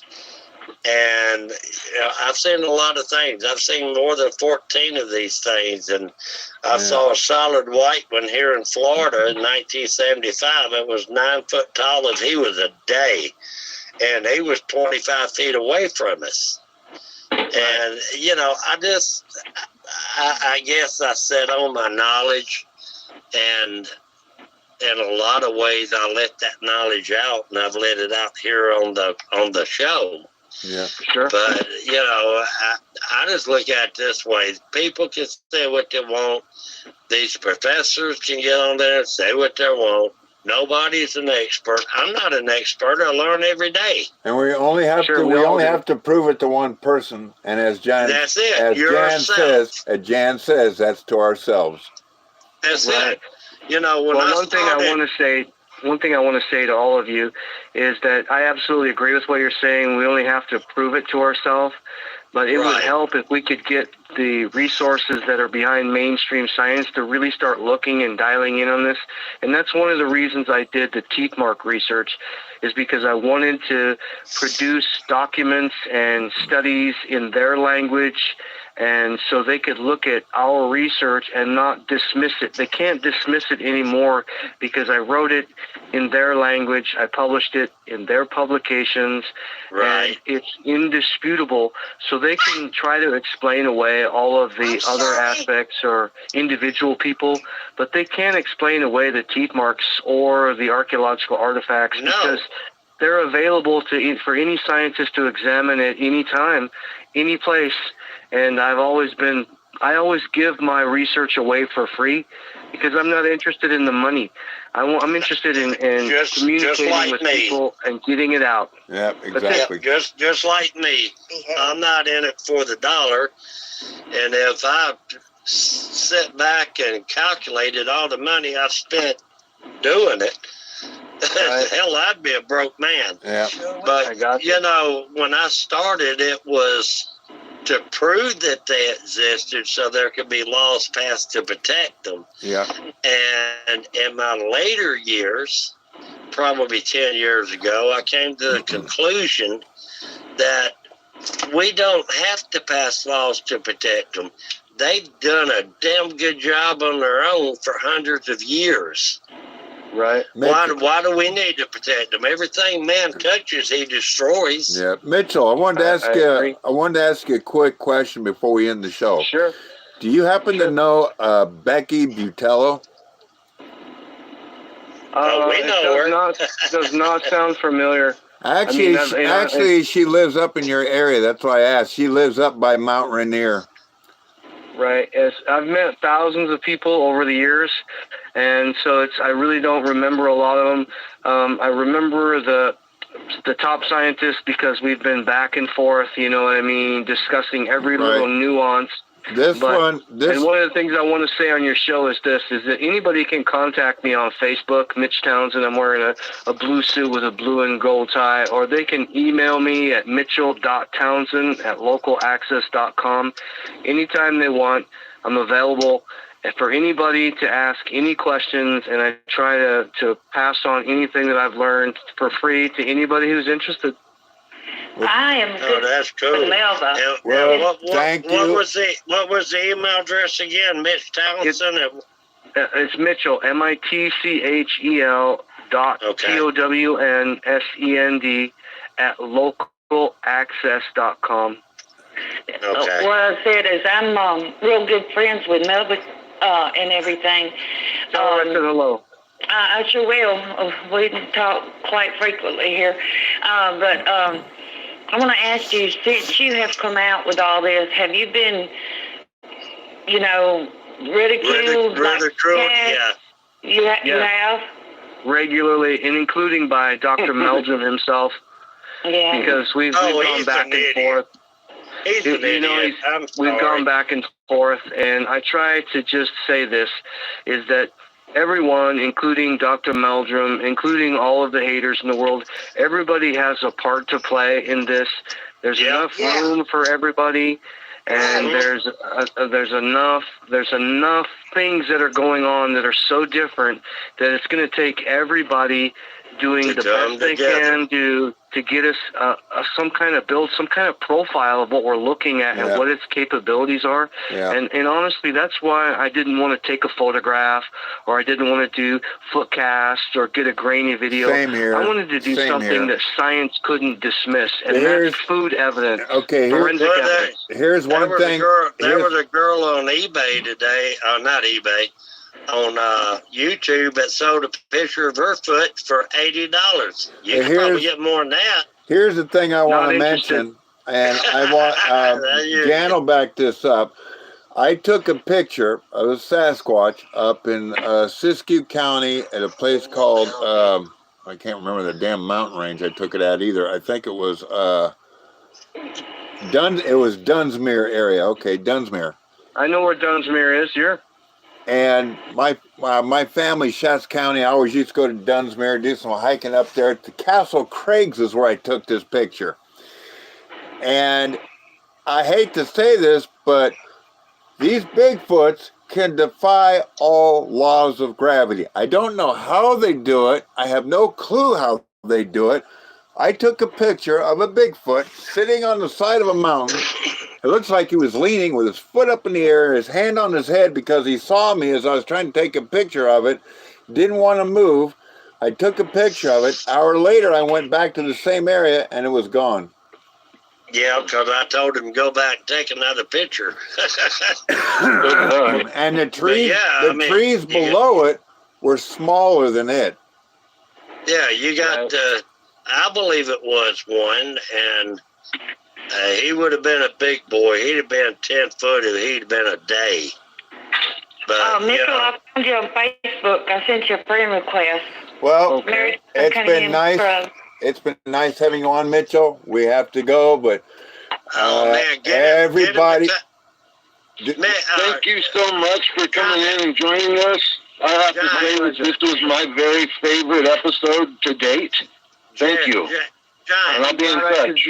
I'm glad I could be of assistance. And like I said, everybody check out the video on YouTube, Mitchell Townsend, Bones and Stones, and contact me if you have any information or you just want to chat, and be more than helpful and happy to help anybody with anything. Jan, what'd you say? No, I was saying let's get him back next week. I mean, this guy's got his stuff together. Yes, he has. And let's get back next week and continue it, and continue with a serious talk like tonight. Okay, well, it's up to him. Sure. Like I said, I definitely have time, and I'd be more than happy to stop by for an hour or so and just, either go back over what I have, or maybe we can lay down some track marks on what exactly we think it is, what we know it is, and what its capabilities are. And then I can talk to you about, I'll try to bring down from the high-level science how I'm pretty sure they're communicating telepathically, how they're moving through interdimensional space based on quantum energy. And I might even send you guys some photographs of them actually opening a sky gate and walking through. One other question. You got 17 articles of evidence, and like you said, we just barely skimmed. You just brimmed through this one on your van. One other question. That's like I went out last year, me and Renda, up to our place here in Florida, and I heard about them zapping people and stuff. Really wasn't big upon it, and because I've never been zapped in 54 years. Yeah, he ain't pro. And me and her got to the back and sat down to take a rest. She was 2 feet away from me, and I got hit with something that I was deathly ill. I mean, it happened to me too. Yeah, sick as sick could be. And we left and went back toward the car. The car was about a half a mile away from us. and I didn't think we was ever going to get there. Here's the thing. You guys have been lucky because, like I said, when I was 6 or 7 years old. No, that ain't lucky, brother. Well, what I'm saying is, 1966, Shasta County, right behind a Maidu reservation up in Shasta County, as I was a kid, I saw this thing at my window. When I opened up my curtain, there's a Sasquatch a foot away from my window on the outside, as I'm a foot away from the window on the inside, and I saw this thing. I dove up underneath my bed, and I stayed there all night long. Now, after seeing 9 of these things, I decided that I'm not afraid of them no more, and it's like everywhere I go in the woods, they know I'm there, and they don't bother me. That's what's weird. Well, that's like me. I mean, when we moved from Georgia down to here in Florida, and we started having the activity, and even Night Caller's radio's like, you're a Bigfoot magnet. You know, wherever you are, they come to you. Yeah. And it could be, and I think that's from seeing the aura. And yes, I do carry a gun in the woods with me. I carry 45. Everybody knows that. And that hasn't slowed them down from showing themselves to me, because they see my aura and they know if I'm there to hurt them or not. Yeah.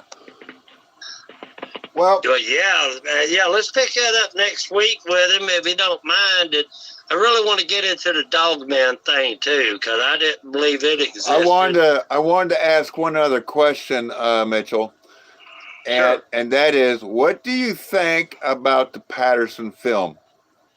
Real or fake? Oh yeah, I think it's one of the premier pieces of evidence that's never been accurately debunked. I think that the technology was not available to produce what we saw. Amen. I also think that it coordinates and coincides with all of the evidence that I've produced that it's not some giant mountain gorilla.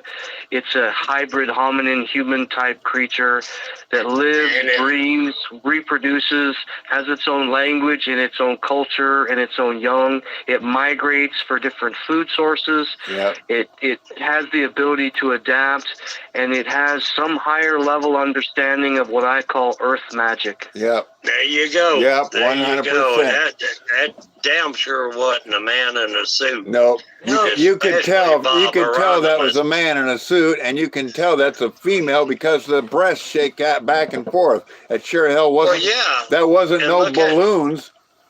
And look at the muscle tone. Yeah, exactly. That they found, and I brought it up last week. If you look at the film when she's walking, there's a light spot on the side of her body, and if you look at the left arm when it comes forward, there's a light spot. Yep. And they believe that when she was walking, she was rubbing her sides with her arm. Well, if you look at the human body, and I'm not saying we're Bigfoot, but if you look at the human body and look at our arms are hairy on one side, and our arms are not hairy on the inside. So if you're doing the same thing back and forth, that's why we don't have no hair on the inside, but we have hair on the outside. And what you're saying is documented evidence that's not fake. Yeah, I mean, I think more than that, and there's a few problems with the film, is that it's been copied so many times. Yeah, it's problematic to point to one specific thing like coloration or a specific area. But if you look at the film all as one piece of evidence and then break it down, and then you really only have 3 options. Either it's a person in a suit, it's a actual hybrid hominid, or it's some kind of mountain gorilla, Gigantopithecus, and the evidence clearly suggests that it's not a human, it's not an ape, so it has to be a hybrid hominin, or what some people refer to as a Bigfoot. Yeah. Yeah. Have they proven that Gigantopithecus walked on 2 legs and had human-like feet? No, it was a quadruped. It walked on its arms and legs. And you know what? If there's one thing I do want to say, though, if there's chimps and apes in South America, how did they get there? They didn't swim from Africa. They must have walked across the North Sea land bridge. Some species did, but I believe that the Gigantopithecus also, there was one prior to that, its premier ancestor. They had to have died out because it was a big die-off of their food sources at that time. And they didn't, in my opinion, they didn't have the ability to survive the glaciation and the different die-offs of their specific food sources. And even if they did, there would be evidence of them to this day in North or South or Central America, and we just don't see it. Yes. Yeah, and you know, we've had people come on the show that claims they seen a Gigantopithecus blackie. No, you haven't. They've been extinct for millions of years. Yep, and well, that's why I call it hybrid hominism, is that you're going to see different facial structures between more ape-like or dogman-like or even more human-like. If you look around a room full of people, we're all Homo sapien, but we have different eye color, different hair color, different body shape, body type, but we're all the same species and genus. So what we're seeing in our research between, different facial structures, like one might be more ape-like, but they're all hybrid hominin, which does include, in a higher level classification, apes. Well, sure it does, and Stephen knows that. He's got the picture, but I didn't believe that dogmen existed. I thought people were smoking some serious stuff, and we went to Tennessee in 2011, and I actually got a picture of a dog man squatted down and looking at us. And you can see the snout, you can see the eyes, you can see the arm, you can see the legs, everything on him. But they're still Bigfoot-like. And so again, that points to hybridization. Sure, and this one, we saw 6 for over an hour, and actually we got tired of looking at them and left. And when we went back and checked, they had the Bigfoot type feet. Yeah. Sure. Now we've had some people come on that said they had hood feet, and I'm like, dude, if you're saying something with hood feet, that's of Satan, and you need to get the hell out of Dodge. Yep. And being we're out of time, I'd like to end the show with saying, come back next week because we want you on the show. Till then, everybody.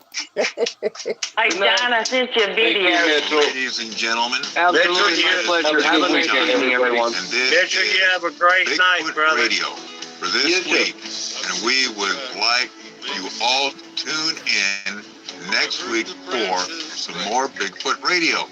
And all of us on the Bigfoot Radio Network. We would also like to thank our guests for joining in on the discussion tonight on this talk show. And we would also like to thank you, our listeners, for sharing our adventures with us.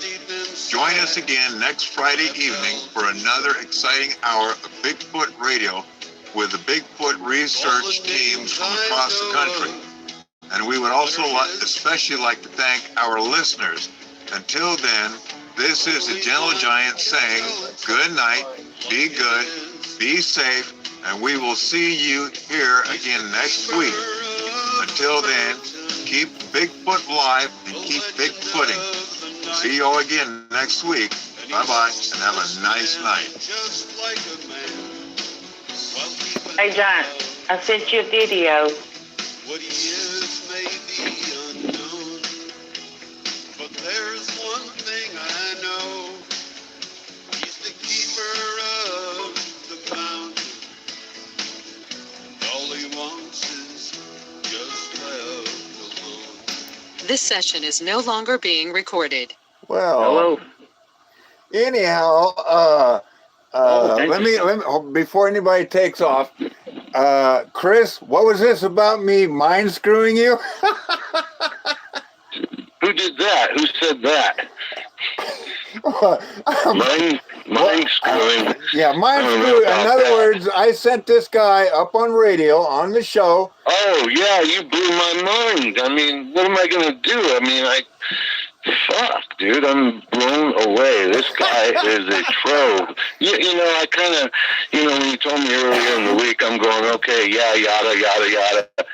Once I got a chance to listen to him and hear his theories and everything, that's when I went, okay, yeah, we're definitely on the same page. Yeah, I mean, I got a little wow. aggravated because I couldn't ask any questions. I couldn't get a word in edgewise. Who's that? Me. Who are you? Snake. Snake, where you been?